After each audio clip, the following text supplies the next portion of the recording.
My movie recollection with Vincent Cloud. John Emmett. And David Lauer. And this is the Best Actress of 70's Final Girls Awards. So this is our third award, and this is celebrating, like, this is iconic stuff. This is the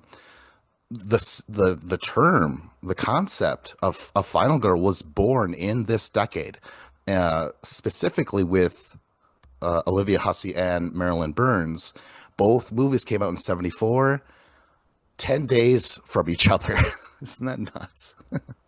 So yeah, we are witnessing like the four mothers. If Rushmore could place a fifth head and it was all women, this would be it, I think. Yeah. No, that's the problem with the Mount Rushmore ranking system. And that's all. Okay, so when you pitched this concept to me and you said this the best final girl, I've never heard that term in my life. And I was like, I thought it was like a typo by you or something. I'm like, I just never heard it. And then I Googled it, and then I was like, oh, I'm like, this, but people have been talking about this for decades and decades, and I've never really been plugged into like movie critiques or the like anything like that. So it was a totally, and I was just like, it was like, duh, it made sense because I was like, oh yeah, you can go through like any decade and have like any like certain types of horror movies, and there's always that type of strong female character. But in my head, I've never thought about it, or I never, if I've ever heard that term, I never really knew about it. That's funny. I've definitely heard it. I don't know where. Like, did they use it in Scream maybe or something like that? They say Scream Queen. Okay. Yeah, so that's different. I when I was texting some of my buddies about this, I had one guy come back. What's Final Girl? Last protagonist standing must be female? Like, you got it. Yeah, I mean, really, I think that there was a bit of confusion actually, because some people who respond and vote when I ask them to, like friends and family for the recollection, they were just like, either they didn't respond or they're like, oh, yeah, I don't know. There was a bit like maybe they didn't understand that term. What it could be and what it probably should have been is just best lead actress of 70's horror, I guess. hmm Yeah. But Yeah, yeah. I guess I just yeah I knew the term for from whatever reason and didn't even question it. Dang, I wonder if it sounds kind of kinky. You know what I mean? Like my ultra conservative Christian friend, she was like, "Oh my God." You know? I have no idea. But let's get into what the structure is going to be. We're actually going to be presenting three awards. One is the Reddit Award. Thanks to Scott and myself, we posted this on about 7 threads worth, just asking.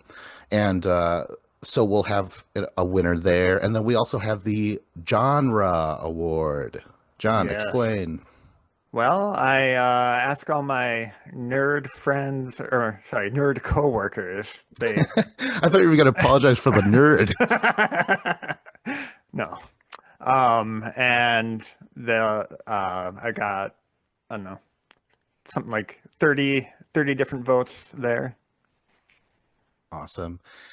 So now, for the third award, it's going to be the recollection, and that's going to be between the three of us plus some friends of mine, some family of mine. But we have a failsafe, I guess, where we're going to rank our actresses to avoid a tie, which has happened both times now. Um, the first time it was between Keitel and Douglas, they split it, and then it was Sim and Michael Caine, Alistair Sim and Michael Caine for the Scrooges. Michael Caine. Yeah. So now, hopefully, that will not happen. I don't see it happening, but oh my God, if it happens, I'm gonna be pissed.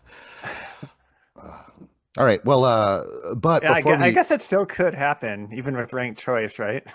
yes, Yeah, that's yes. funny. So before we get into the Reddit, we're going to discuss our five actresses. And it's a bit of a segment where it's like, who do they play and what do they do? Let's start off with Marilyn Burns. Go ahead, John. All right. So let me bring up my notes, which I, for some reason, closed right before this. All right. So, um, I did the format. What does she get to do as an actress? So first of all, who she is? She's, just one of a group of pals going on this Texas road trip kind of thing to visit an old family property. She gets to administer first aid for a wound. She gets to give a house tour. Um, she gets to barely look for her friend's knife in the van before giving up. She gets to beep a car horn with her friend inches from the hood of the car. She gets to push a guy in a wheelchair through the woods. A heavy guy. Yes. She gets to jump through a window. She gets to have a breakdown in a service station. She gets to get smacked by a broom. She gets to whimper inside of a sack. Although I don't know if she was actually in there or not, but judging on the budget of the film and how few people are involved, I suspect it probably was. She gets to be gagged and tied to a chair and then plead for her life. She gets to jump out of another window. And through all of this, she gets to essentially scream for 30 minutes straight. I remember that really hitting me the first time I watched it. Being more prepared for it, it didn't get to me in the same way it did the first time, but it's still pretty remarkable, like how long that goes on in the movie. For sure. Holy shit. Yeah, you covered a lot of Yeah. yeah. Go ahead, Dave. Well, yeah, she screamed so long and like forever. It's just like, oh no, oh no, and it was a really good performance as she's doing that. And my wife was just like, "What the hell are you watching?" And I was like, "I mean, tomorrow's Valentine's Day. I gotta watch a little Texas Chainsaw Massacre, babe. Put me in the mood." You know what else she does? Correct me if I'm wrong, but she does not wear a bra. Did anyone notice that? I'm like, Marilyn, I didn't realize how You got a cold it could keen get in eye there, Texas. Vince. This is this is one of the unsung categories of a final girl. Yeah, let's see here. Well, so Marilyn Burns goes braless, and then wearing like white bell bottoms, just iconic. I think I don't know. I loved it. But then like everyone else doesn't really show skin except for Sigourney Weaver at the very end, where she's like, "Ah, time to relax." Yeah. But then she quickly covers herself with a spacesuit, so Cover out of yourself with a modesty. spacesuit. Yeah. Dang. This has to be mentioned, although I guess this could be for behind the scenes stuff. But she actually gets cut with a knife for real in that Oof. movie because the prop wasn't working. I wanted her to be like, okay, I'll just do it. Fuck it. But I think the director was one of those guys who were like, Oh, Marilyn, we got to do it, babe. Like, it's just like, I guess so. Oh, that's horrible. So that's like some fucking, I don't know, Robert De Niro type of shit, where it's like, do it for real and stuff. That's like method acting, but I think not on purpose. Like, it wasn't her idea. So, yeah. was she at Yeah, least and I aware of it? That would have been horrible. Because like, found out the hard way. yeah.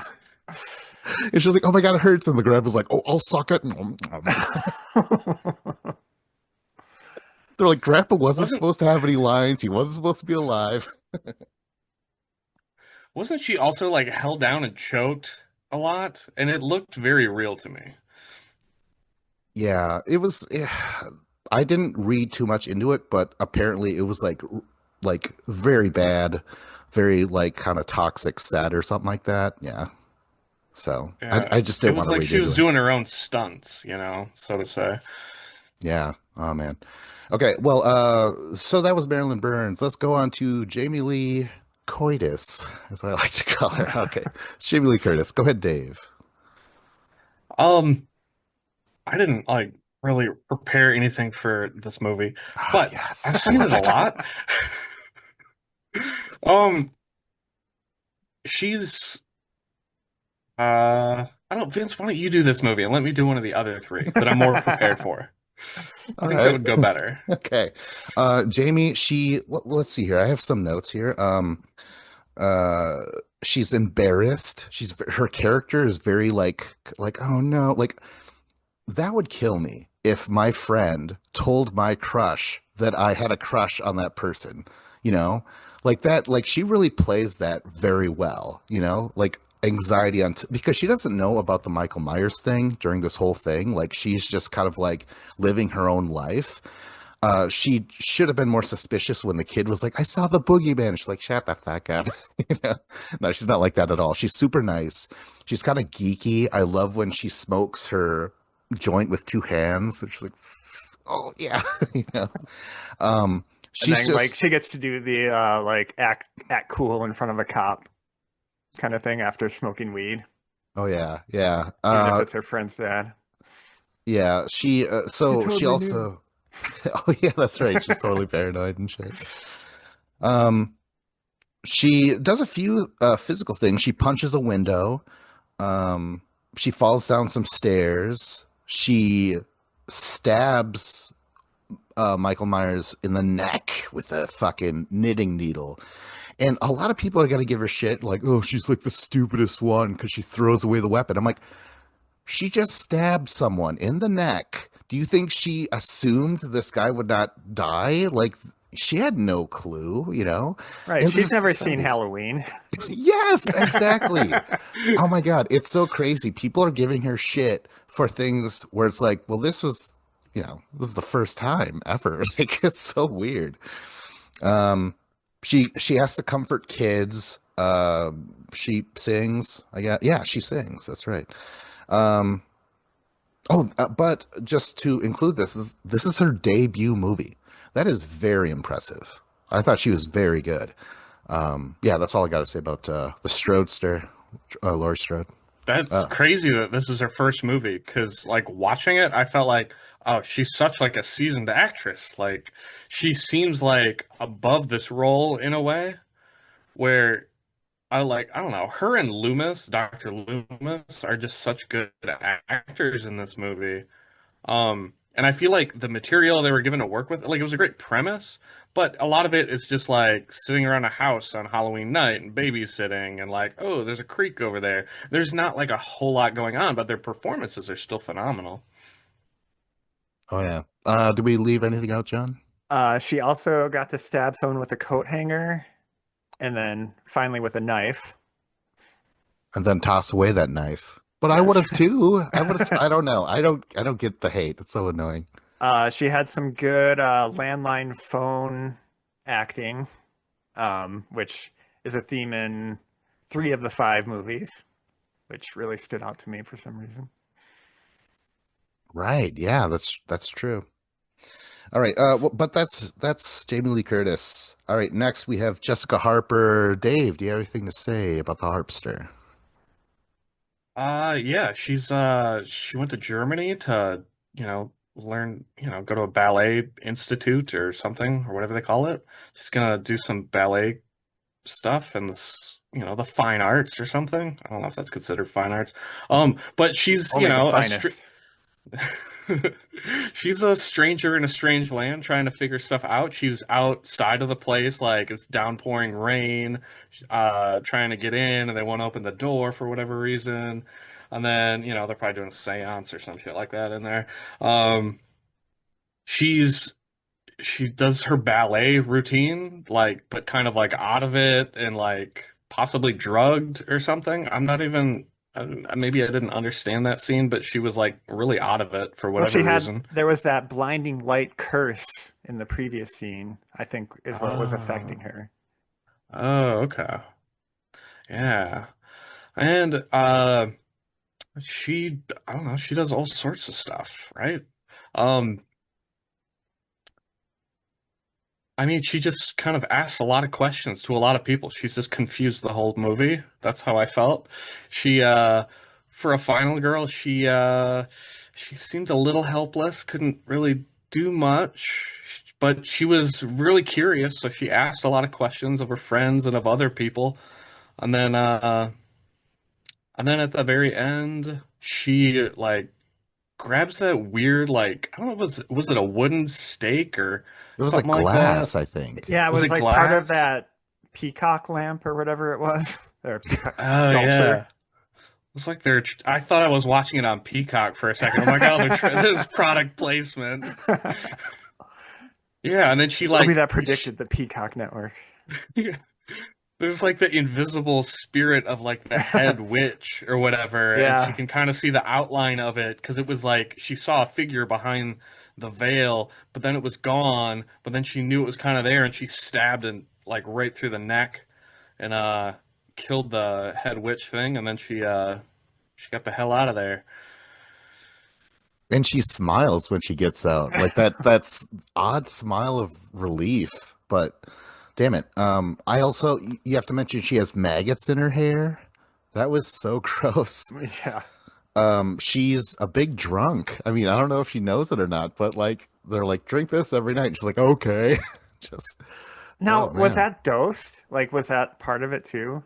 I think it was also dosed, Because yes. like she was so sleepy, and I'm like, I mean, so am I at like 10 p.m., so I can't blame her. But it seemed like they were making a point of it, After one cup of wine. even without. Oh man. Just for background, did you guys know that this was written like as a children? Children were supposed to be in this movie. No, I had no idea. That actually explains why she's so curious and she doesn't realize that drinking that thing is going to be putting her out like that. She's just like, oh, it's just doctor's orders or whatever, you know? Hmm. Yeah, when you look it through that lens, you're like, oh, that makes a lot of fucking sense, you know? Because their little idea of like count the steps, it's very childlike, you know? Yeah. Yeah. She also got to fight a bat. How did you feel Oh about that, Vince? God. Oh my gosh. Just anxiety through the roof. And of course that and of course that scene goes on forever, you know. And I remember like I put my hands in front of the screen so I couldn't see it, but of course you could hear it fucking squeaking constantly. I'm like, That was no. probably worse because like the as a non-bat phobe, like it did not like it looked kind of silly, like a big plush bat stuffed animal kind of. Right. Just the ideas though I don't like. You know, Yeah, like even sure. if they're impressionistic bats, I'm like, it's still a bat. You know? Like literally, if it was like a cartoon animation, it would still be as bad. The other thing though is that she also gets flirted with by that boy, you know, and she takes it in stride, which I liked. She was just like, "Yeah, I'm pretty, and people tend to like me and stuff," but she doesn't like, "Oh no," she doesn't get embarrassed or anything. She's just like, "Yeah, I like that." She also, I think there's something to say about acting as the person, like the new girl. You know, she has to meet all these different people, and like the taxi driver saying, like, "What? What?" It's just like, Yeah, that was so great. Like, I don't remember what it was. Like, Schlossstrasse, huh? "Oh, Schlossstrasse. Give me that. Oh, Schlossstrasse. Like she wasn't saying it poorly. yes," and she played that so well. Like, oh man. And she has to be in the rain a lot, like especially in that first one, just drenched, Oh you yeah. know. And I have to bring this up, you know, in terms of the making of, she legit had to listen to that goblin music on the set. The Oh really? director, yeah, the director cranked that music. So when it's going on in the movie, they are experiencing it as well. Witch. Yeah, exactly. I mean that I don't know. That was one of like as I'm watching the movie, the music was one of my favorite parts for like the first half. And then for the second half, I was like, okay, it's a little too much. I'm like, can we turn it down a little bit? Does I'm like, I feel Goblin have a like second song? I love Goblin, by the way. Those guys are awesome. What did you guys think of like the fact that the entire movie was ADR dialogue? I think it really helped that I've seen this director's work before. I watched Tenebrae, I think, Hmm. and that's exact like it's because again, making of those movies, everyone French, German, Italian, American, they would all make a movie speaking their native languages and then they would just dub them all over. And I'm like, that's fucking awesome. But of course, it's going to look kind of wonky, but I Yeah, don't care. and like like sometimes the audio sounded like it matched the environment her character was in at the time, and other times definitely not. oh, I didn't But notice that. um, yeah, because I had seen this before, and it didn't like I didn't notice it too much. For whatever reason, I noticed it more this time to the point where when I started it, I was like, "Ooh, like should I be watching like what language was she actually speaking on the day? Like should I be watching the Italian audio?" But then I'm like, "No, like her mouth, like she's clearly speaking English when you look at what she's saying." So like I think it made sense to watch the English version to best get her performance. But yeah, it's still just like throws an interesting wrench in it when you're trying to compare this to other performances. Yeah, I also forgot that not only were they all speaking their own languages, but in those days, a common practice, especially over in Europe, they would not record audio at all. So Jessica Harper was speaking English, but she still had to overdub her voice. So even Right. then is going to Yeah, be kind of exactly. off. Well, Yeah. yeah, if like Goblin is blaring the entire time, like that's all the microphones are going to pick up. That's right. That's great. Okay, enough Like, of the heart. Oh shit. well, one more thing. Oh, like I noticed it at first in like the first scene, obviously, and I'm like, oh, okay. It's like the audio's kind of dubbed over, and then I'm just like, after that, if the audio's not matching their mouth, when I watch, I'm totally fine watching movies like that. I just find myself, I don't, when somebody's talking, I don't look at their mouth anymore. I'm looking at their eyes, I'm looking at the scenery around them, I'm looking at their mannerisms, like their hands and like everything else to like, so I feel like I have like I'm paying more attention to everything in the peripheral, not just like their mouth. Because sometimes you're just kind of staring at someone's mouth when they're talking or their eyes. But this way, I'm looking at everything. Wow. I want to stare at your mouth now, Dave. That All purty right. mouth of yours. Yeah, you got per the mouth. All right, let's go to Olivia Hussey. Go ahead, John. All right. So I thought this was kind of a non-showy role, and she gets to focus more on like emotional drama and stuff in it than necessarily straight up horror stuff. Um, she gets to talk on a landline phone, very important. She gets to have an abortion talk. She gets to round up an investigation, get not witnesses, but get the boyfriend involved, go down to the police station. She gets to be stern with the police officers. Um, she gets to deal with an insane boyfriend. She gets to sit and wait for the phone to ring, and then get to comfort her asthmatic friend. She gets to listen to Christmas carolers, and then later laugh at the search party that comes to the door for some reason, which we talked about in the other episode and still didn't make any sense. She gets to shout in fear for her friends, grab a fire poker, slam a door on someone, hide in a basement, and then sleep through the ending of the movie. One thing I very much noticed this time that I didn't notice is that like she doesn't actually like we never actually see her attacking her crazy boyfriend. Like that happens off screen, which if you would have asked me before, I would have said like, "Oh no, you see it happen," but you do not. That's right. Um, winning, right? Like if you're winning, if you get to just like your last scene is just sleeping on the bed. That's great. Yeah, you covered quite a lot.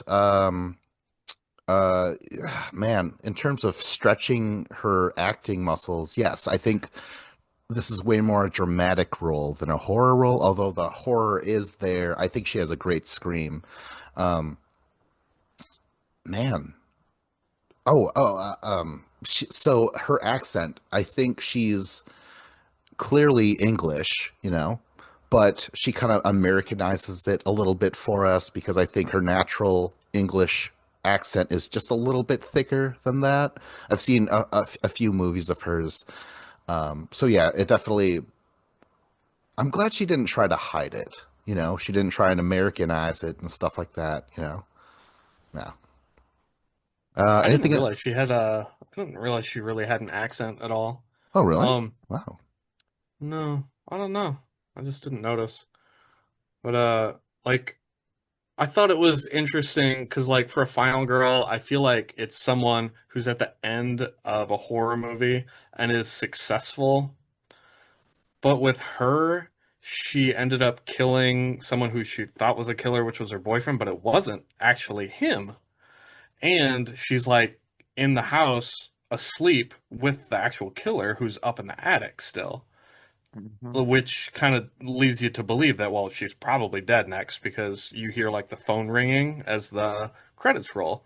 So it was like she's kind of unsuccessful as a final girl. Like, Yeah, well, the term final girl, I think, really took off with Jamie Lee Curtis.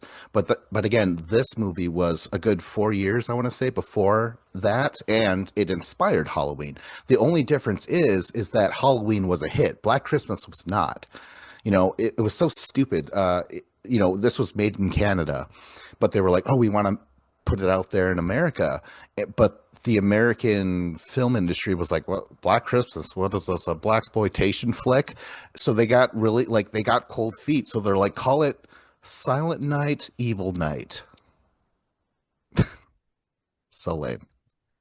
Isn't there like a Silent Night, Deadly Night that came out a couple of years ago or more recently, maybe? Yeah, that was, when was that? 80s, something like that. Oh, I don't I know. think there's a new one too, but yeah, they're probably. yeah, it was like Silent Night, Violent Night or something. So It had the Violent dude Night from, was a thing. yeah, I saw that in theaters. It was really good. Yeah, we discussed it Had the, on a few Goldilocks Bears. oh, Check it I'll out. check it out. Wow. Okay, oh, but like, okay, like I was saying though, she's a final girl and she's the first, but also those cliches are attributed to Jamie Lee Curtis. And the cliche is like, oh, she has to be a virgin and she can't, like blah blah blah. Olivia Hussey's pregnant, Yeah, actually, that's a good point. and she kills an innocent man. And we don't know if she survives or not. So she don't give a shit about the fucking final girl tropes, you know? But in her eyes, he's not innocent. He put a baby in her and she's pissed about it. She's like, fuck that guy.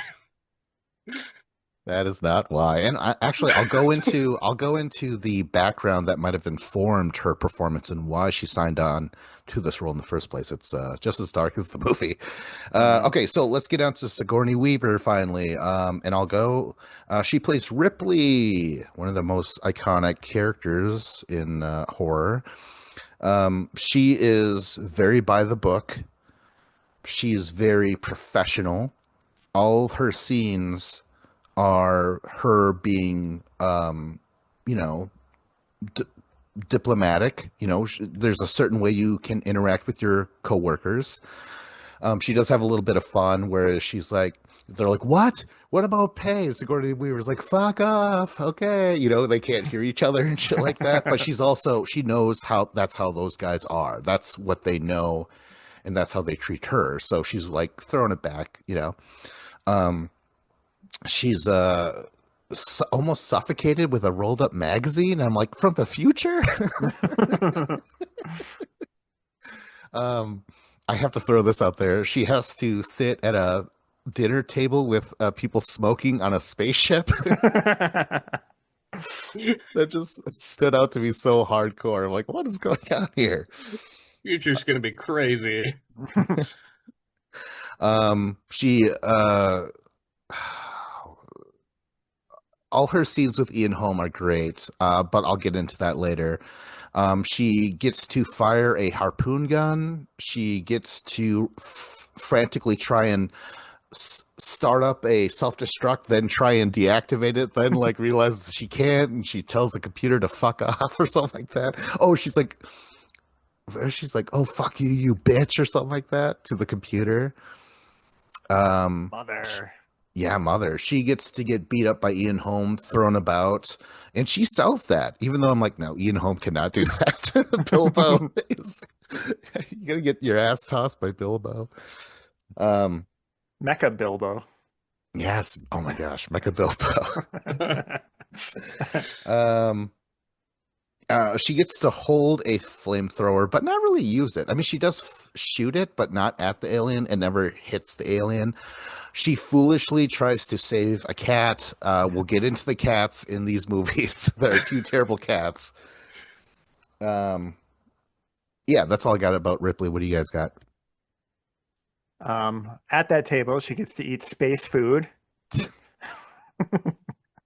A lot of my notes are like she gets to do space such and such. She doesn't talk on a landline, but she does get to talk on a wireless headset and like do a lot of like techno jargon, which is fun. She gets to get dazed by an explosion and come to her senses. That's right.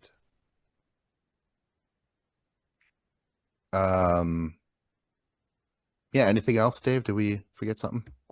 I mean, not really. Like all of my notes are basically the same. It was just like it's most of the cast is all men. There's one other female that I can think of. Mhm. And then but yeah, all the male cast or like the crew on the ship, they're all very emotional, but she's calm. She's the voice of reason. Um, they're all like panicking and sweating everywhere and just like being a mess. And she's just like, okay. She's like, well, this happened. This is what we should do next.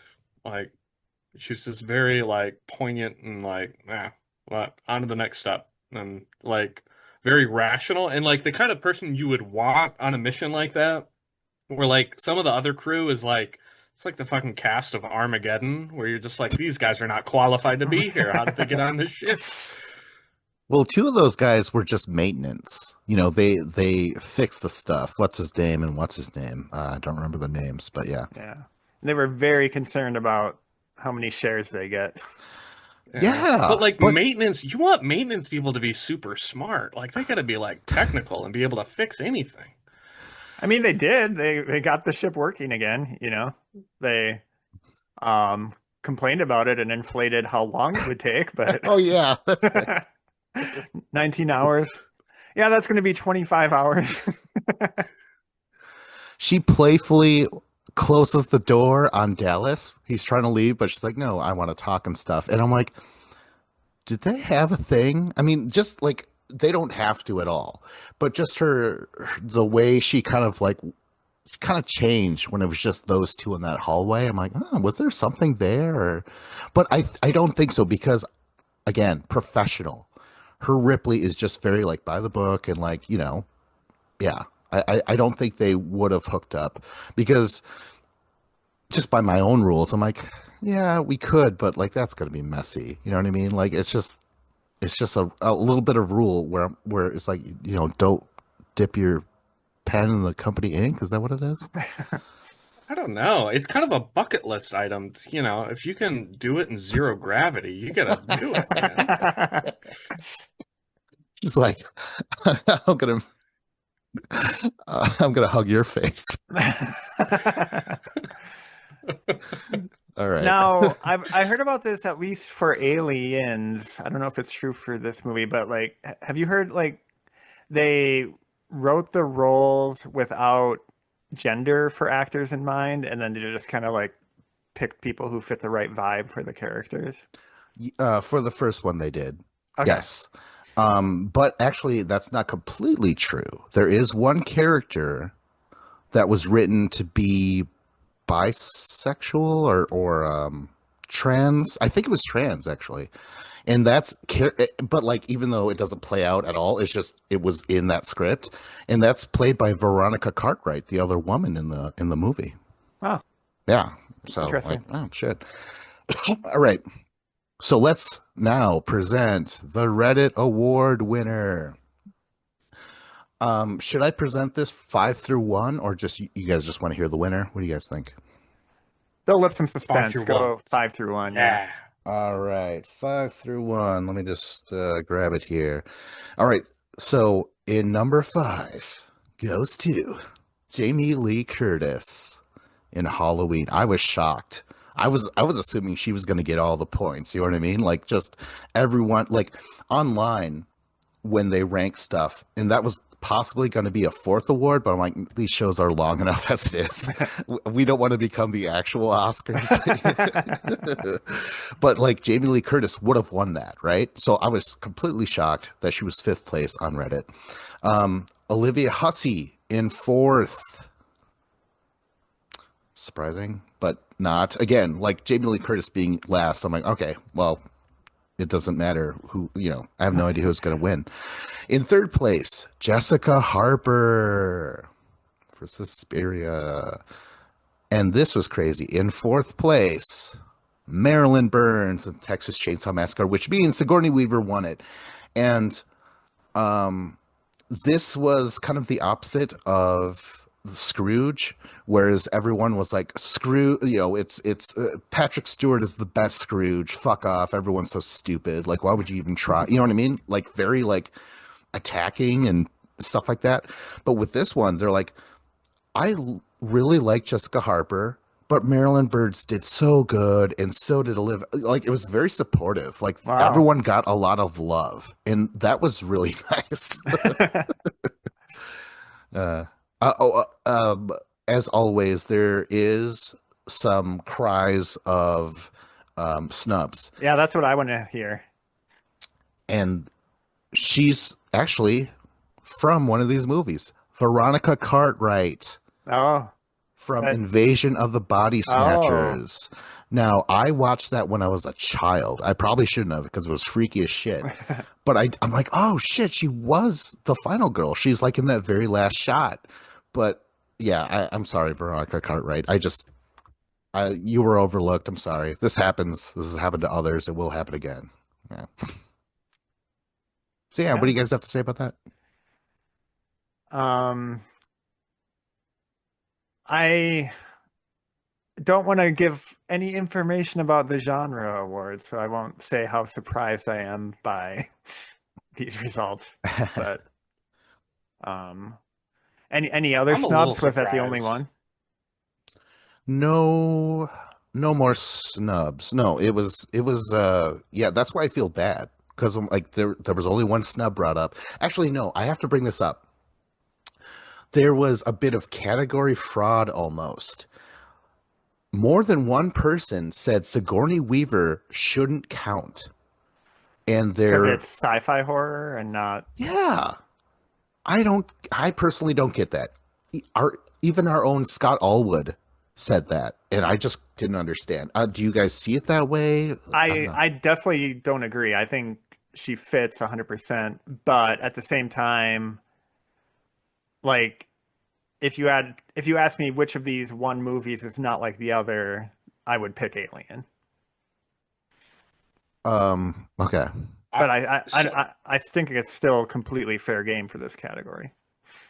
Yeah, see, to me, I always thought the Alien movies were sci-fi movies, but then Vince, we've talked about like Aliens versus Alien, and I've always loved this movie, the first one, more, and it's because it's a horror movie. It's like a horror movie in a sci-fi setting, where the sequels to this, like Aliens and so on and so forth, those are all action movies that are like sci-fi action movies, and they kind of lose that horror element. Yeah, I totally think that she's a 70's final girl. I mean, and if I were to be an asshole, I'd be like, Final Girl is stretching it. She's 29. Because like I have the ages here actually. So our youngest was Jamie Lee Curtis at 19. Again, that's so impressive. That's her debut movie, and she's only 19. Like, a future star is born. And actually, the only actress in this category that would go on to win an Oscar. Sigourney Weaver was nominated like 3 times, and I assume she won for like Gorillas in the Mist, but I guess not. But yeah, Jamie Lee Curtis would later win. So we have Yeah, so just talking about her age quickly, like, it definitely was a stretch to think her and her girlfriends were like high school students. I'm surprised she was only 19. Like, like if you're 18 as a senior or whatever, then like she's not that much older. But I guess those years of like those specific ages, you can tell a huge difference between a year or two. wow. But didn't you say like how people, younger people look older just because they're dressed like our parents and Actually, stuff that's a good point too. Yeah.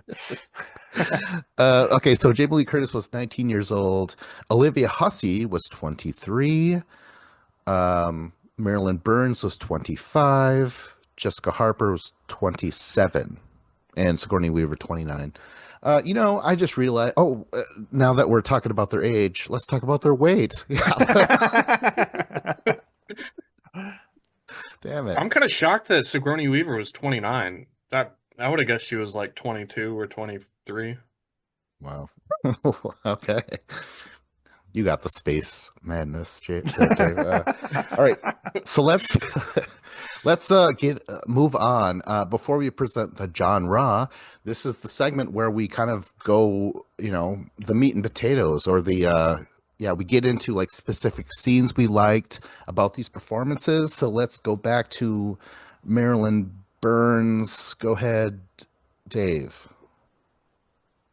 The stuff I liked with Marilyn Burns, I mean, a lot of those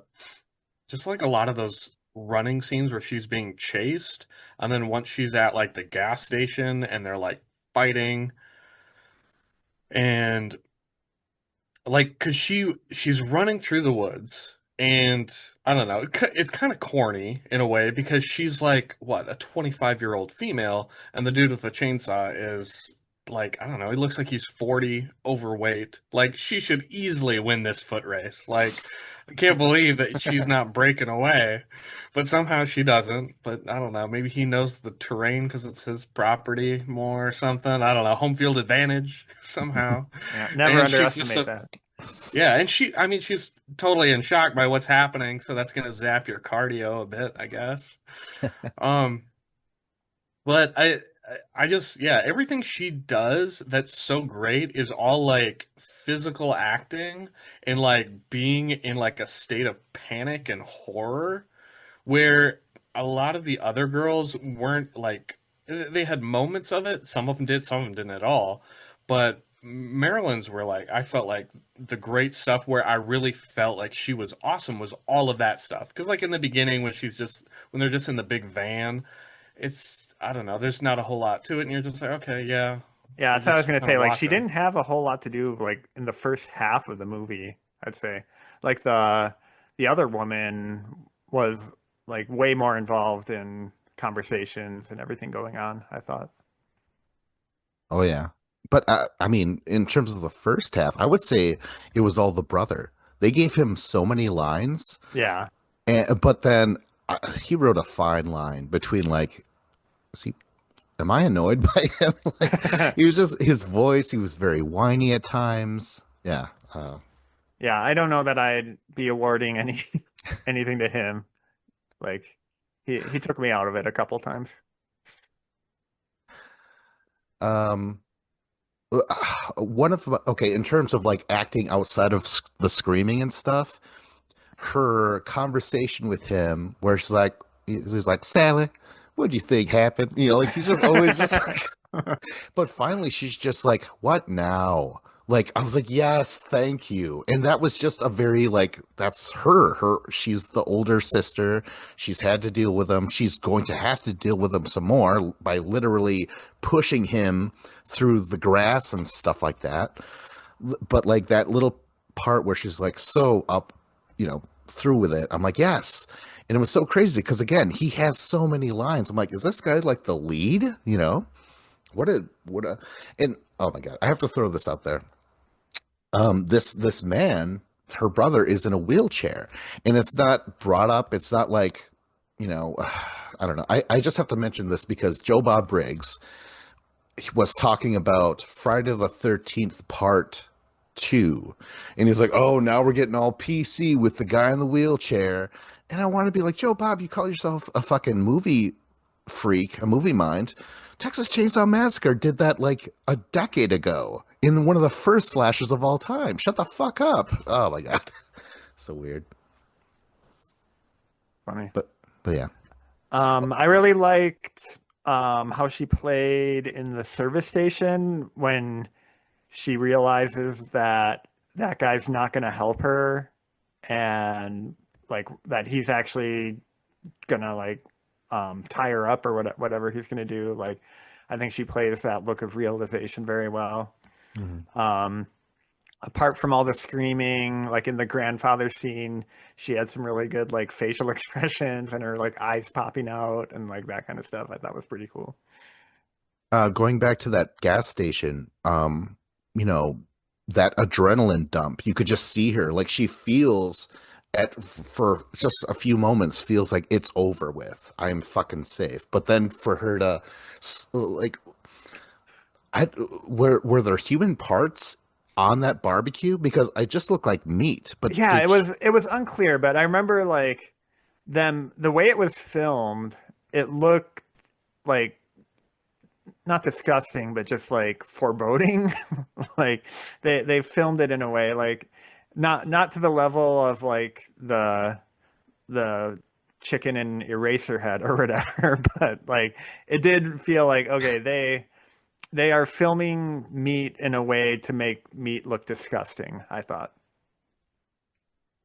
and this Yeah, is I thought of like Ed Gein or something when I saw that. which is the inspiration for this movie. Yeah. Um. Oh my God. Okay. So again, lots of screaming, right? When she leaps out that window, I was like, yes, that was one of the coolest, most badass things I've ever seen.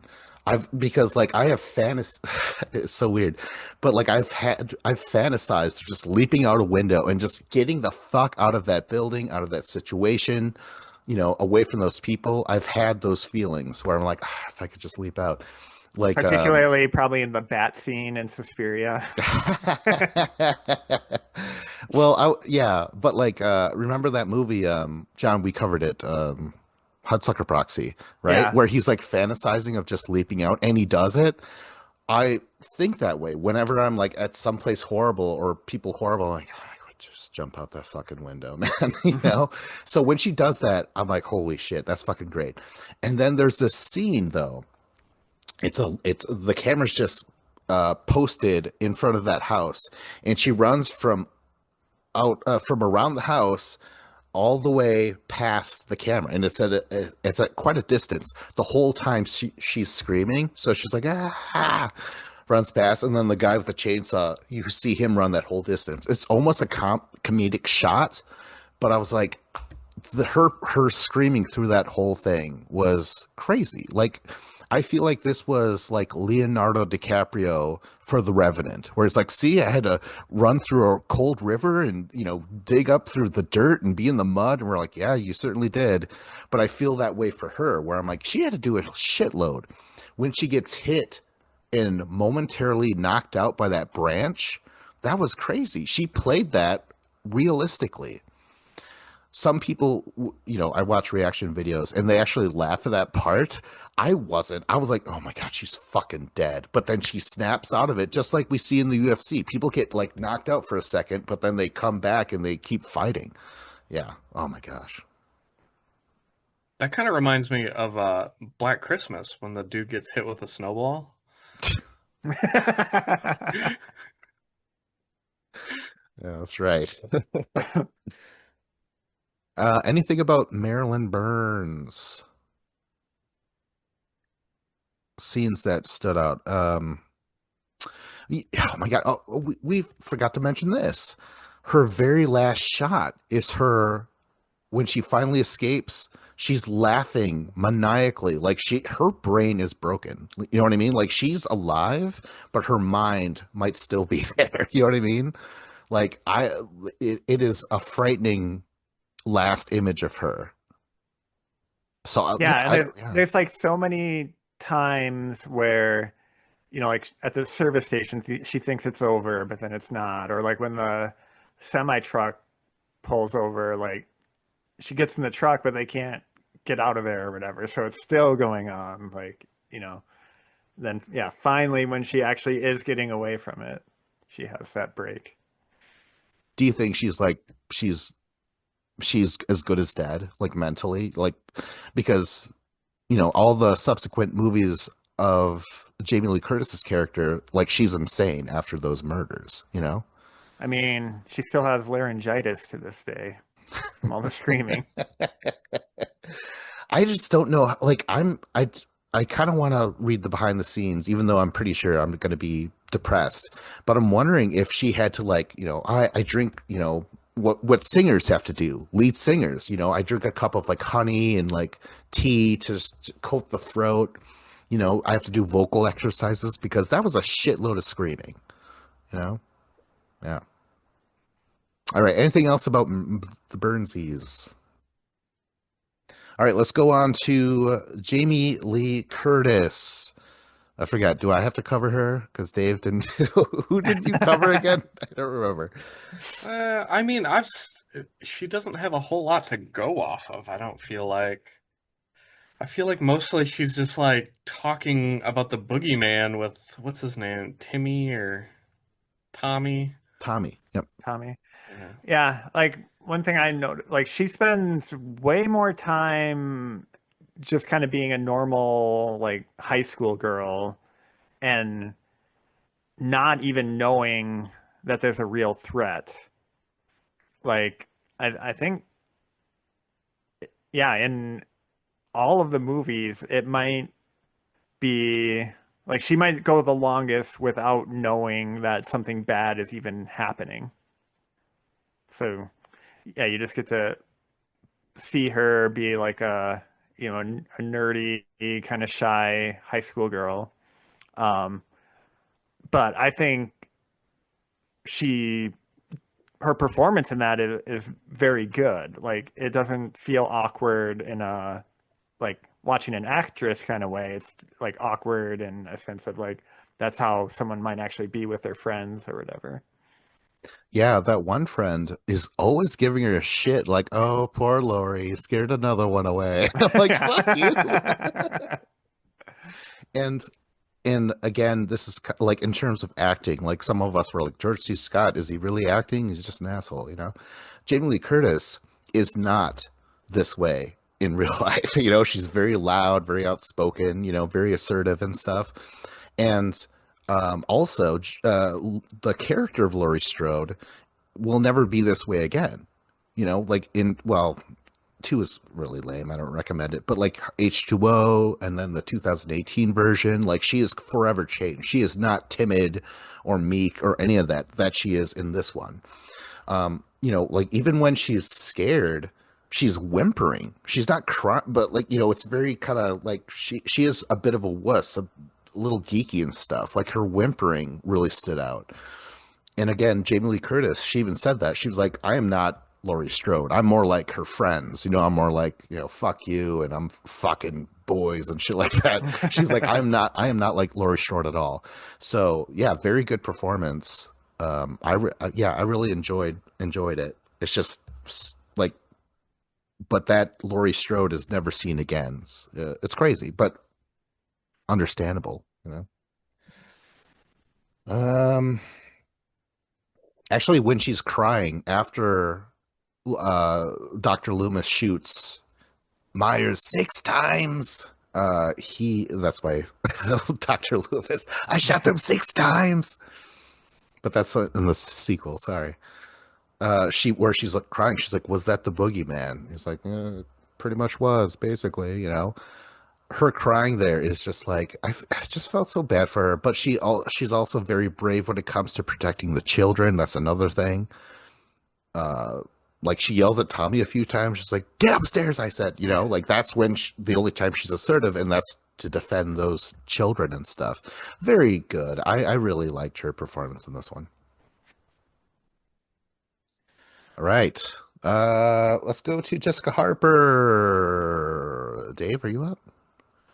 Or wait, Sure. you already covered her though, basically. Yeah, kind of Yeah. did. What else do I have written down? Yeah, what I are the mean, juicy yeah, stuff? let's see. I said she was confused most of the time. I said she was dependent on her friends. Confused or inquisitive? Yeah.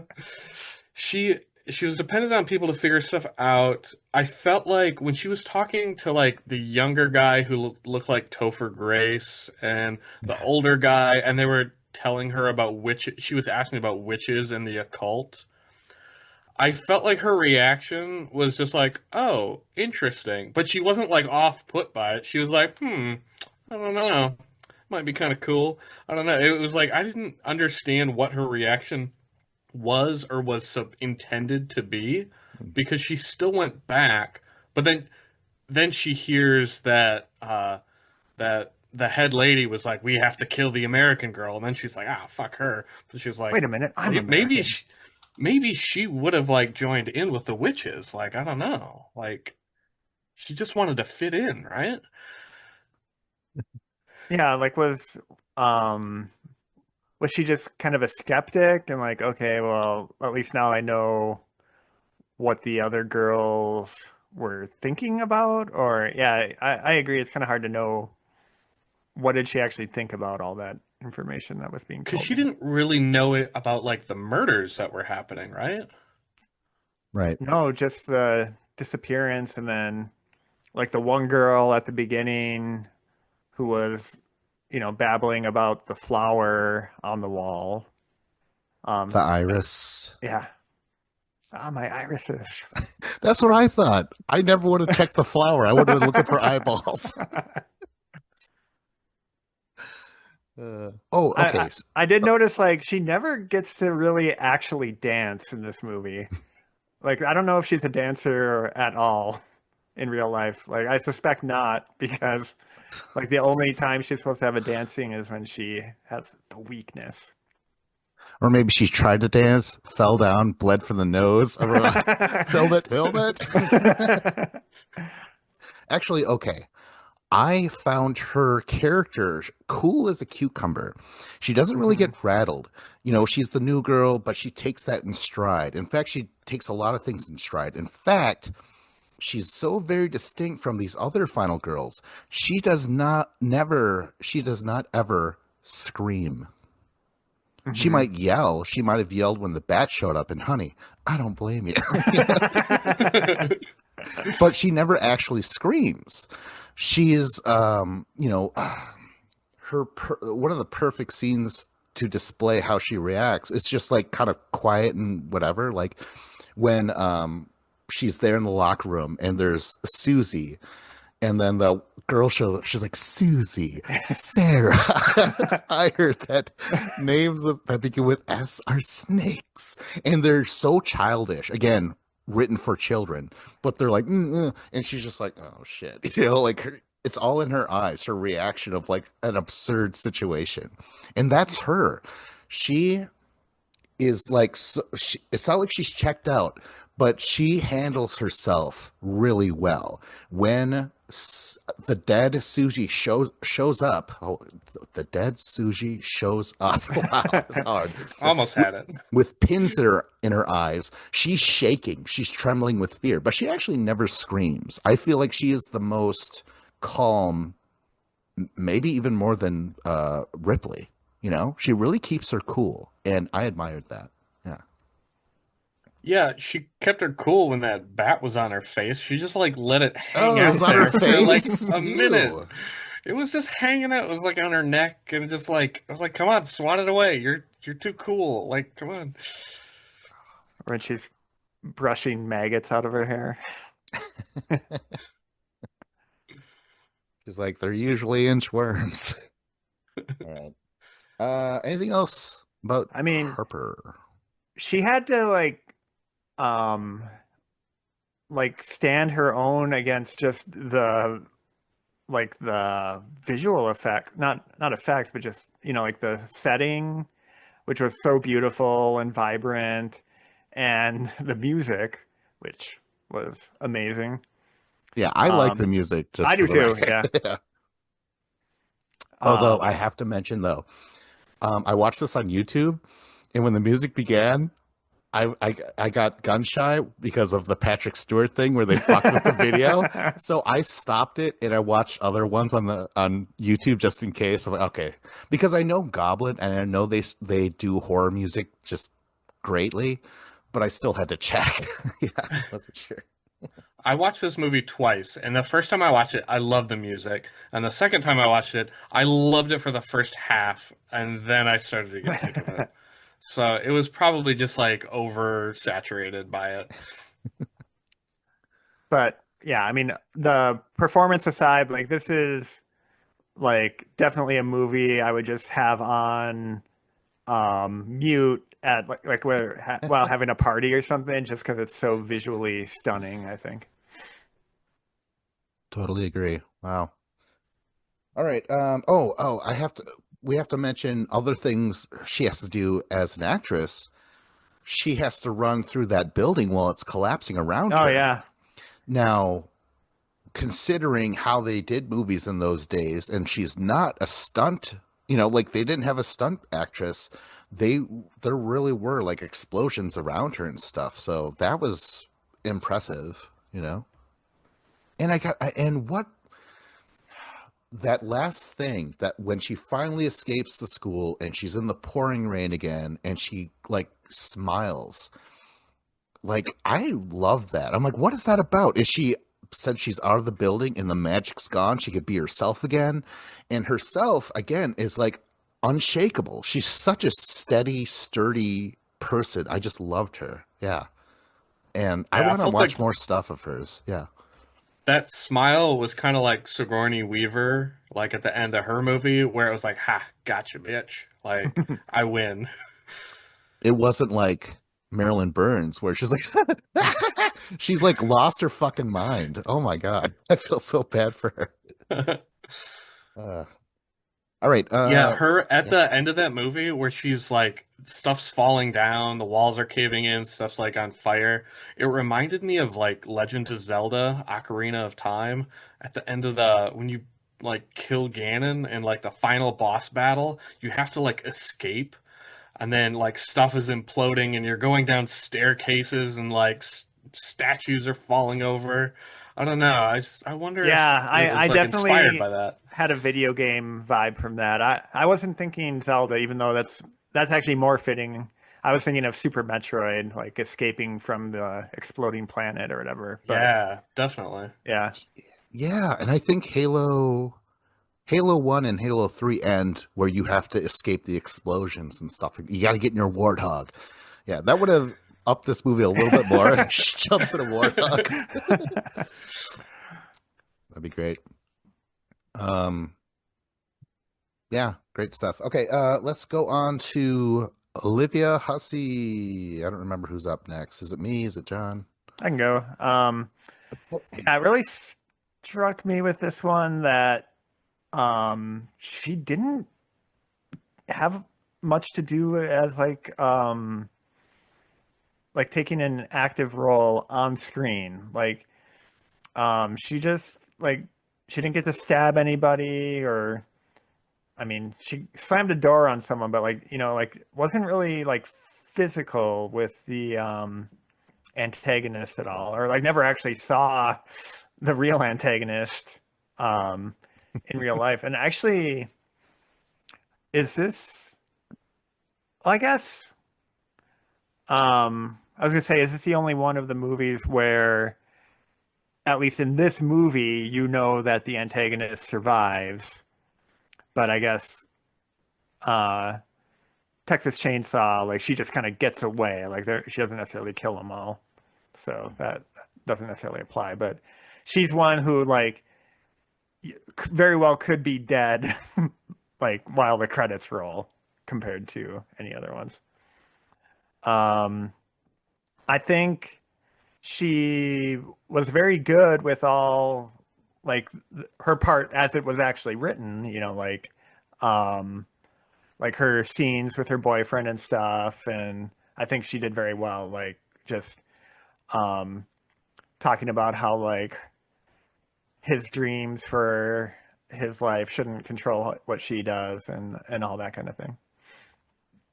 Oh yeah, her even oh my god, how many phone calls scenes does she have? I tried to write them down, uh, but even including Peter, there was like I don't know 8, 9 phone calls she has to do.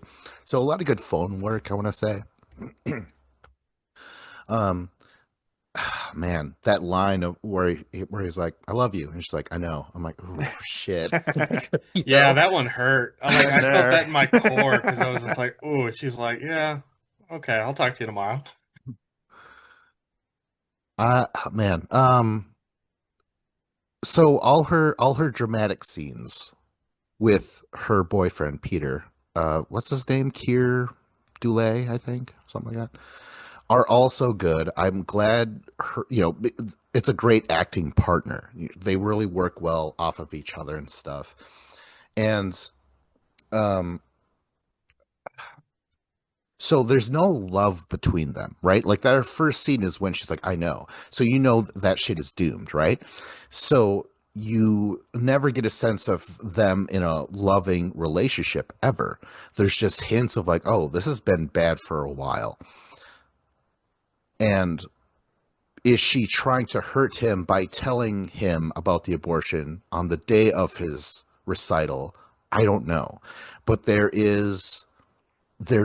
definitely don't, they almost hate each other without even coming out and saying it. So, so I was reading some background about this movie, and Olivia Hussey said she was like, I was attracted to the script because I could relate to the character, and this happened in real life. Her ex-husband, forced her himself on her, and she got pregnant, and she got an abortion. Oh, jeez. So that I think is the under theme of it all because they resent each other. Like it's this movie is so sad and depressing. Like I kind of forgot about that because I'm watching all these horror movies, but I'm like, I'm not scared. I'm just so fucking like I feel so down. And I think that's just without the horror stuff. She's doing such a good job. I really think she's a good actress. It's just that I notice she's never been in a hit before. This was not a hit, Black Christmas. And neither was all these other movies that I've seen her in. She chooses the character, the role she wants to play. She's like, oh, that's a good, character to play. She doesn't give a shit about box office or anything like that. So I think she should have been a bigger star, but whatever. But in terms of horror, she gives one of the greatest iconic yells when she's like, Phil, Barb, please answer me. I think this was the inspiration for thinking back. Like, I remember watching it and I'm like, this is my favorite Final Girl performance. And I've never even considered comparing them until now. So yeah, this is definitely like the George C. Scott where I'm like, oh man, I might just give it to that person just because this is the inspiration. And the same thing with Lillard. He was the inspiration for the first award show as well. So yeah, what else about the Huss? Um, I think like I love that you're heaping praise on this role because I think she did great in it, and I think like like the script does really well with the whole dynamic between her and her boyfriend because yeah, we don't know what led up to this point. And like that scenario crossed my mind where her pregnancy was unwanted. Maybe he forced himself onto her um because her entire character is just like this normal girl and everyone around her is kind of crazy. Like all the girls in the sorority house, they're like feuding with their parents, being alcoholics, sleeping around. The sorority mother is like a crazy alcoholic lady. She's drinking all the time. Her boyfriend is, he's aggressive, he's angry, he's stressed. Um, and part of it is, he's probably stressed out because he's got like this beautiful girlfriend in Olivia Hussey, but he knows that she's not happy with him, and he knows that he is not living up to what he wants to be. He's not performing well.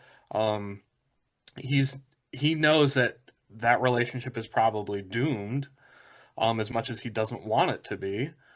Um, yeah, that whole relationship, it takes this movie, I think, and really makes it great because it's more than just crazy guy in the attic. It gives it like this other dimension to it, and it really like it just fills the movie out with more stuff that's very interesting. Yeah, Regarding the movie in general, I gotta say, since we did our first episode, the anniversary episode on this, I've seen Superman 1 through 4 and the Amityville Horror. So now I actually know who Margot Kidder is. oh, right. Yeah, yeah. And like the first time I watched this, I didn't, I know, I mean, I very much appreciated Barb, but didn't know what she would go on to do shortly thereafter.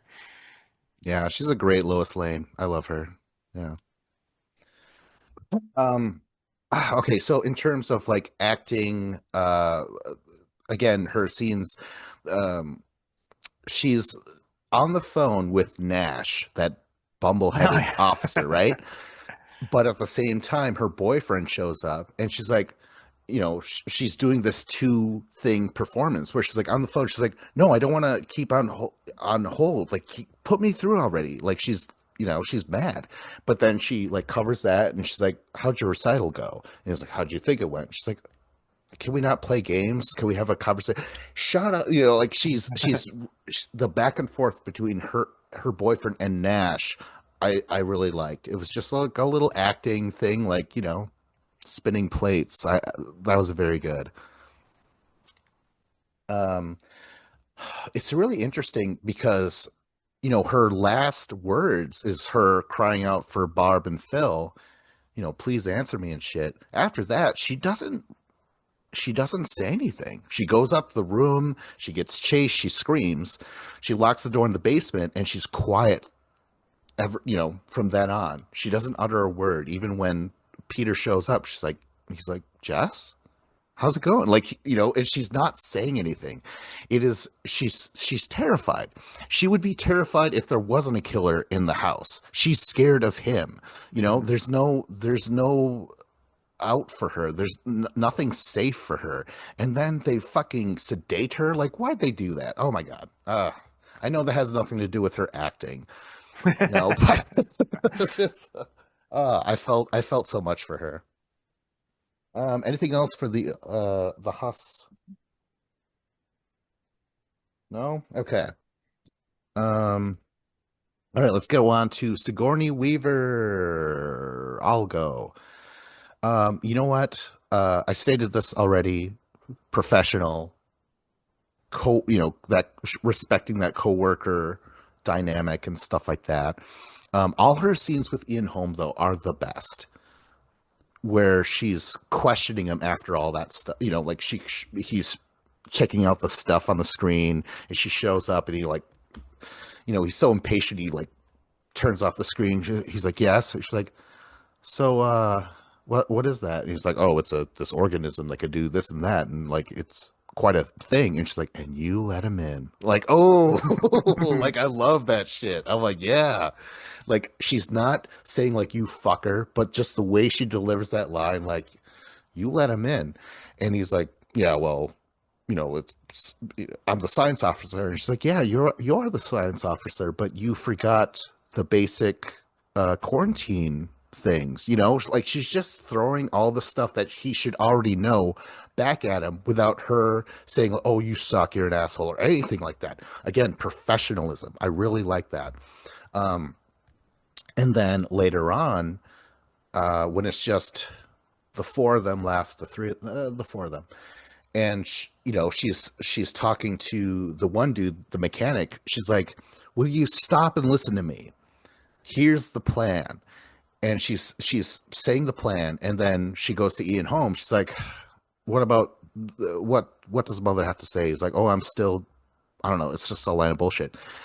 And he's like, what do you want me to do? And she's like, the same thing you've been doing, nothing. I'm like, oh, damn, Yeah, I love that again. line. Yeah. Oh man. Yeah, like it's so weird. Out of all these movies, I grew up with Alien. Like this is probably the earliest movie I remember, so I've always known Ripley, and so I guess I've taken that performance for granted. So when it was coming up, I was like, yeah, I got to include Ripley.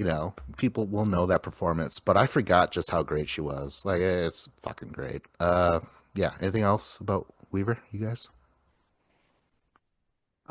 Just kind of what I mentioned before, like she competently handles all the techno jargon, like like someone reading the same lines could sound very cheesy, like, oh, you put the what's a doodle into the thing of a jig and blah blah blah, like it sounds real and like something she's reading out of a manual and all that kind of thing.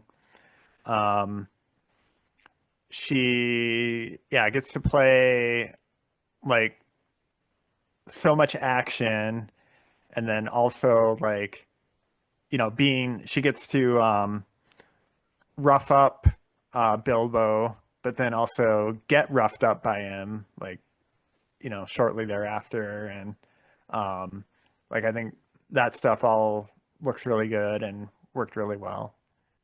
Man, yeah, really good point. So when she's at the mother and she finds out like the crew are expendable and he shows up, that's when she loses her professionalism. She pushes him against the wall, lets go, and she starts to fucking break down because she's so mad at herself that she lost her cool, Damn it.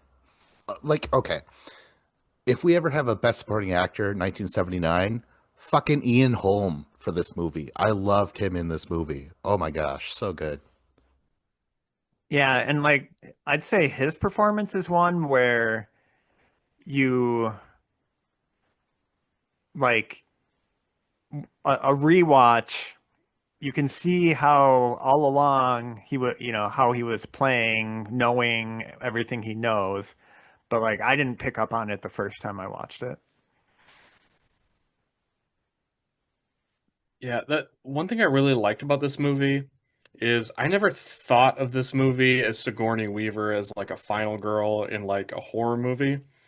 But watching it from that perspective, it showed that like the movie, the way it's set out is really awesome because you just have the entire crew and anybody could have presumably been the last person to survive.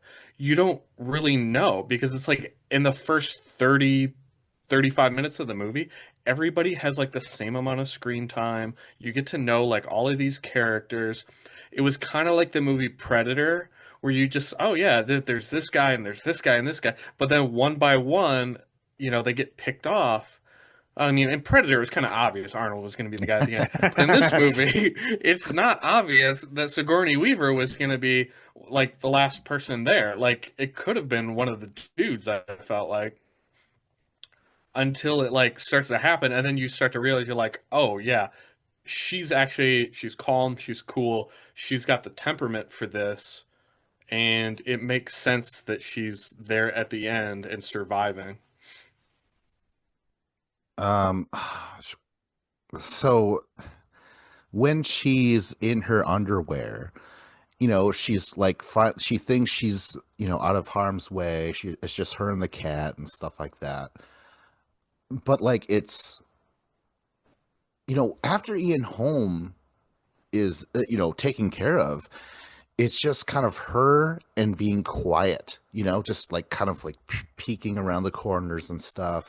But then when she's in her underwear, like the alien like is like kind of waking up or whatever, being groggy or something, and she has to quietly get into the suit and stuff. It's all very quiet, kind of Olivia Hussey in the basement. It's interesting. And then, but afterwards, when the alien is for sure dead, you know, her final thing is like, "This is Ripley, lone survivor of the Nostromo and stuff." Just the way she says it, I was just like, man, like, Captain's log. yeah, I'm the only survivor. Bones. Yeah. Anything else about Weaver before we get the genre award winner? Let's have it. Build All it up, right. John.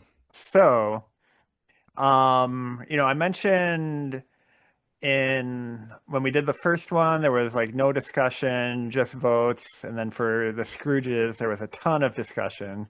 We're back to no discussion again, but I did get maybe the most votes I've ever gotten. No talks of snubs, unfortunately. Which I was really curious what people would come up with for that, but there wasn't any. I'll say I was similarly surprised with how this turned out compared to the Reddit ones. In tied for last place with 0 votes, Halloween and Suspiria. So Jamie Lee Curtis. Oh, And wow. yeah. That was very surprising to me. Then third place, Black Christmas, The Huss. Second place is Chainsaw Massacre. And first place, Ripley and Alien. Wow. 2-time winner. This has happened every time. We always have a 2-time winner, right? Or Yeah, at least. yeah. Wow. Yeah, it's she's solid. She's good. All right.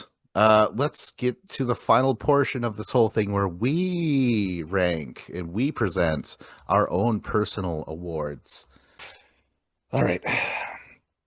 All right, let's get into it. So let's do the Recollection Awards where we have to rank. And John, you despise ranking. Yeah. And So really, let me get it over with. Yeah, this award show should be called The Slow Corruption of John Nemitz. So yeah, John, I want you to go first, then Dave, then I'll go. Yes.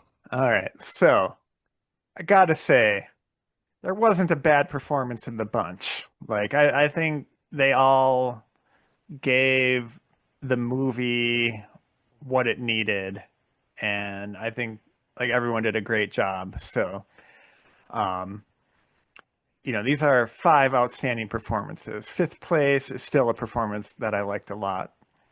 And that being said, it is Hussey in Black Christmas.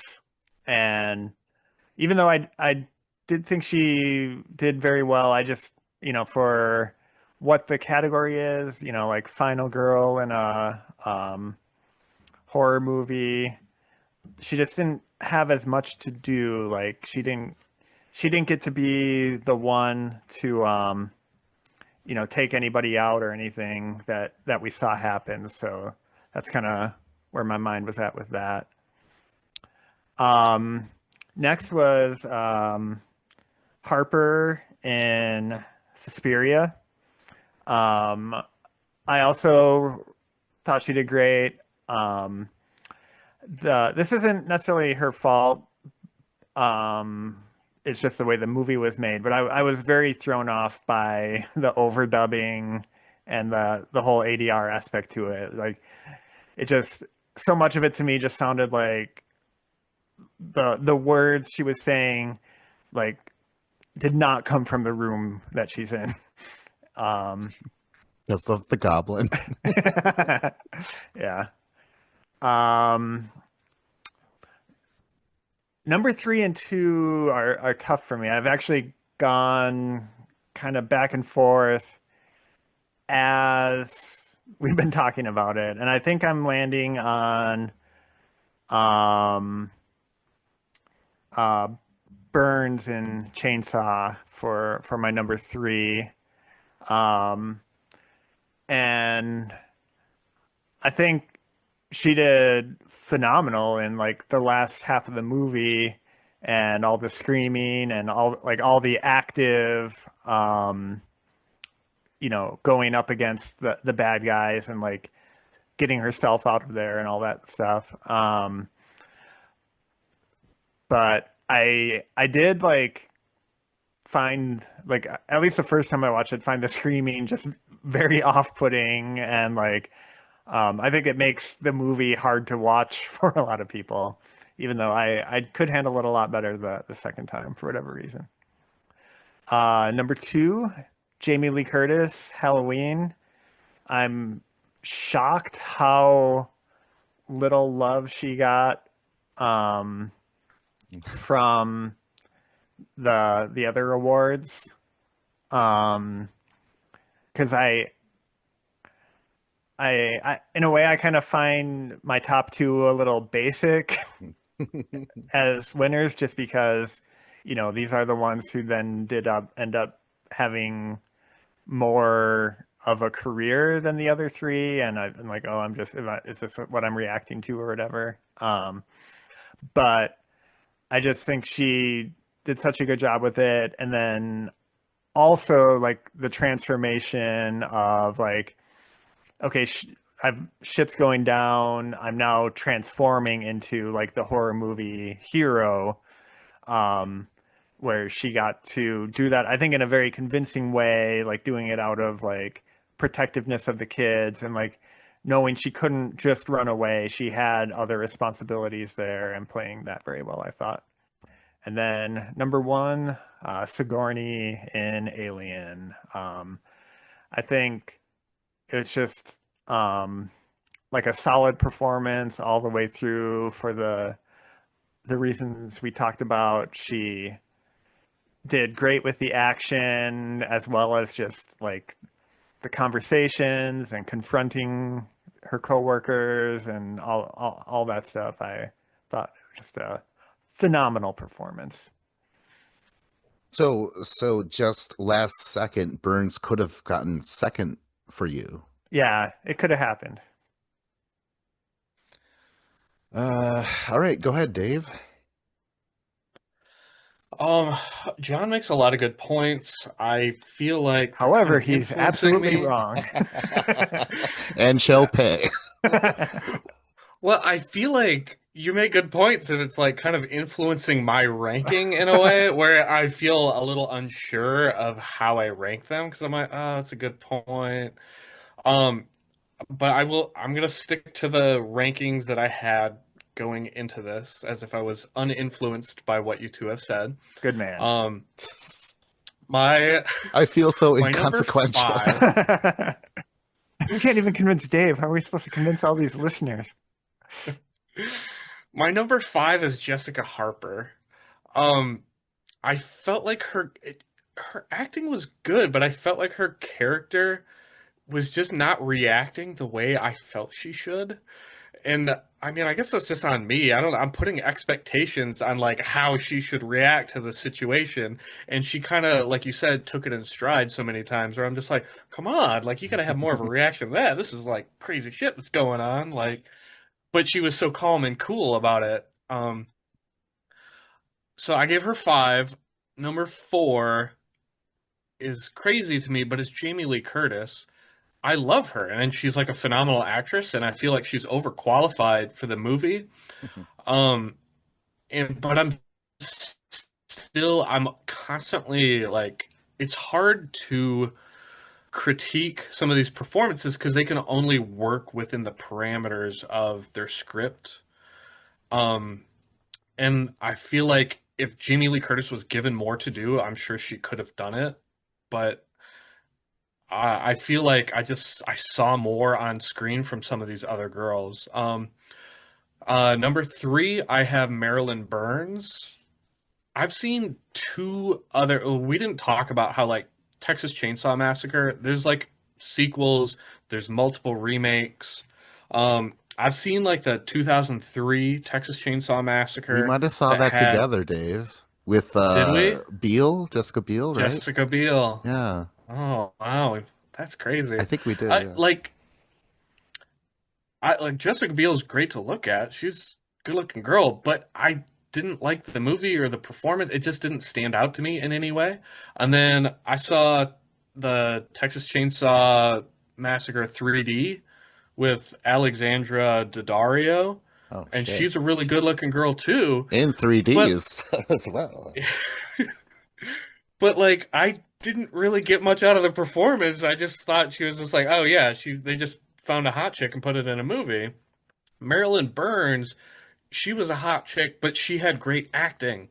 Like she was phenomenal, and it was like, yeah, she was like doing her stunts and getting beat up, and like really, you were watching her be traumatized. And I felt like this original Texas Chainsaw movie was much better than these other ones, and I think part of that reason is Marilyn Burns' performance. So she gets number three. Number two, is Olivia Hussey. Uh, like John said, she doesn't have like the traditional like physical like encountering the murderer and stuff like that. It's just like a lot of phone calls but her performance was great. She like the iconic scene of her being on the phone with the guy from the police station and him saying the cop is trying not to say, he just is like, listen to me, I want you to put the phone down, walk out the front door, no questions. And then she's like, well actually, he's like, no questions. He's like, put down the phone and go out the door. And then she's like, well, and she asks another question, he's like, the killer, it's calls coming from inside the house.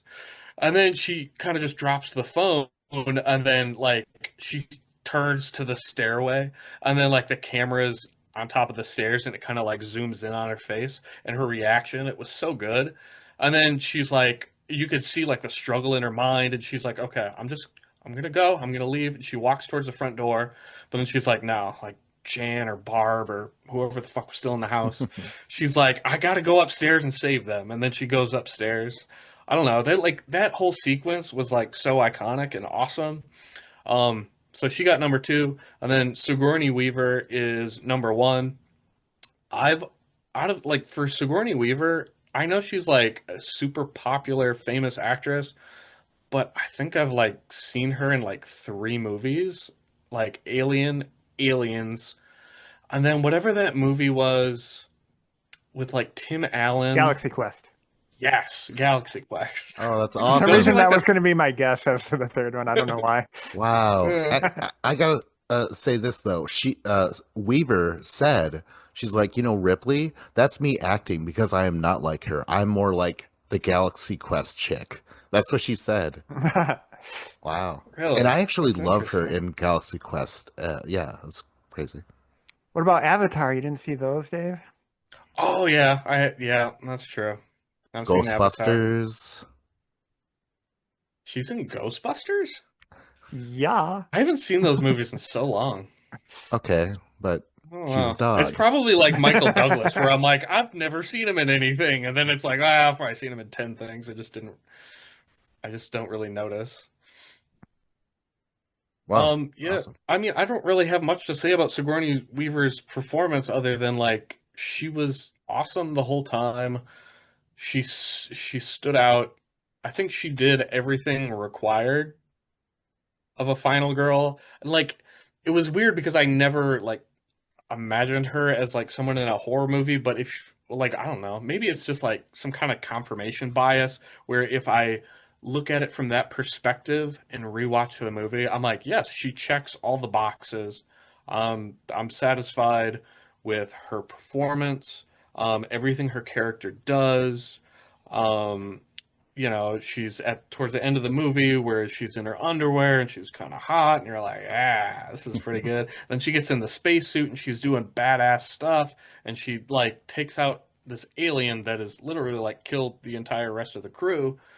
Um, she was awesome. Yeah, so that's my top five. Awesome. Okay. And so everybody did a great job. Uh, these were amazing movies, and of course, their leads. Like this should have been called Best Lead Actress. Calling them Final Girls seems not disrespectful. It's just like not everyone knows what that means. It should just be Best Lead Actress. Yeah. And so putting them in any kind of order is way worse than before, where we would just pick a winner. That's it. But putting them and saying out loud, it sucks. I don't really care for it. But here we go. In fifth place, Jamie Lee Curtis. Ooh.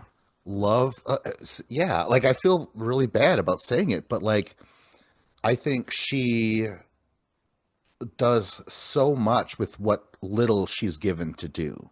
Out of all the final girls, like she's comfortable. You know what I mean? Like as opposed to like Harper, where she's like the new person. Like she's comfortable.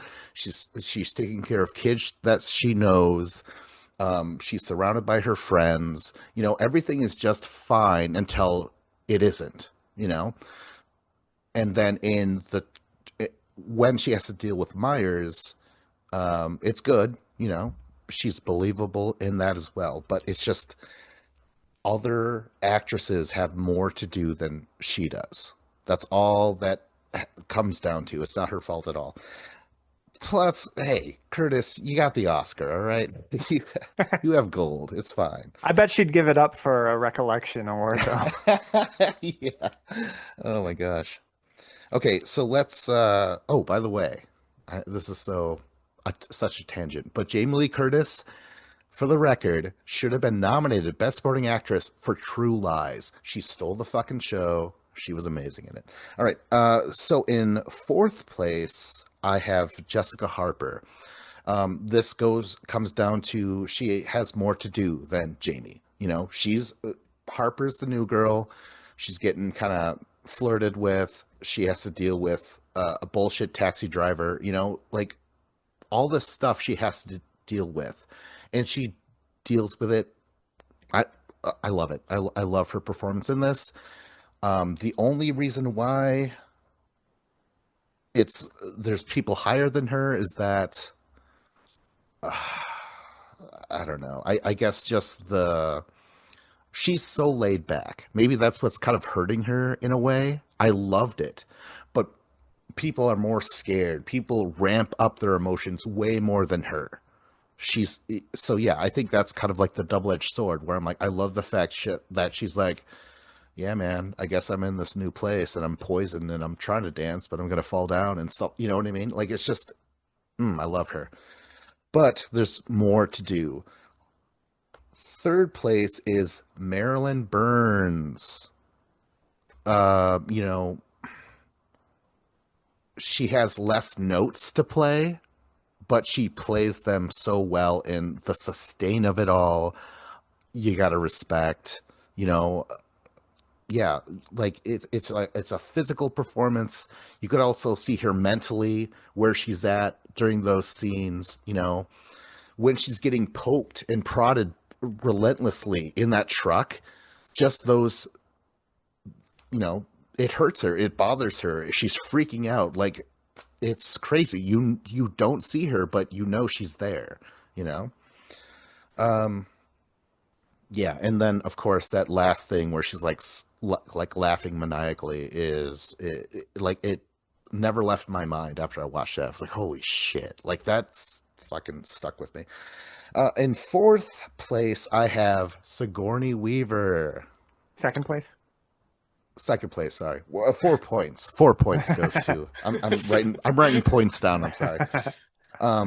Yeah, Weaver. Like I said, I took her for granted. Like I've always seen her. I've seen all her movies, or all the Alien movies. And she's always badass. Same thing with this, but I just love her again professionalism. It was just interesting that she played that throughout the whole thing. She was just like, I have a job to do, and we're going to do it. She never really, like, once she let her hair down and her clothes off, like I was like, oh shit. Yeah, but okay, I give first place in 5 points to Olivia Hussey.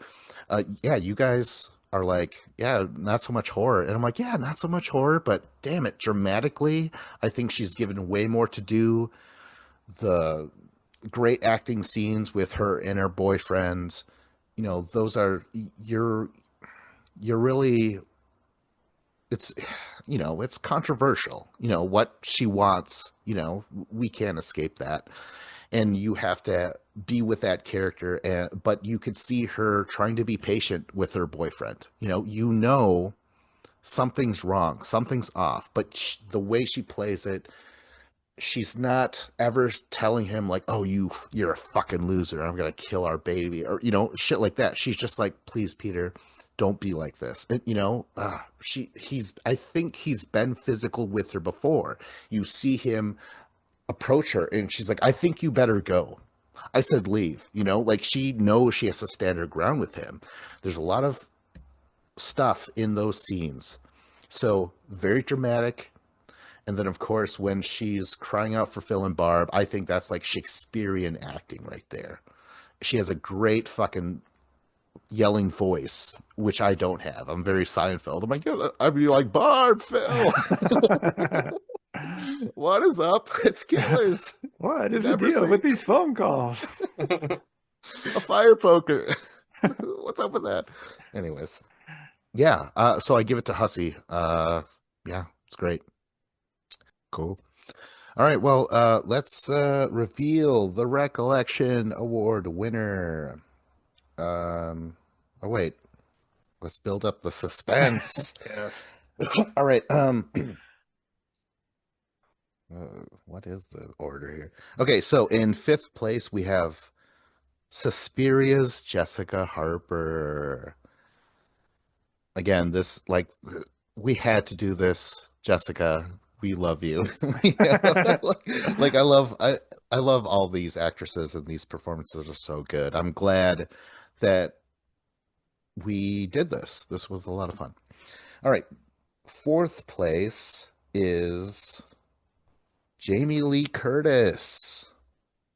That's such a shocker. I don't know. I just assume everyone was going to give it to Jamie. But then Weaver, that's crazy.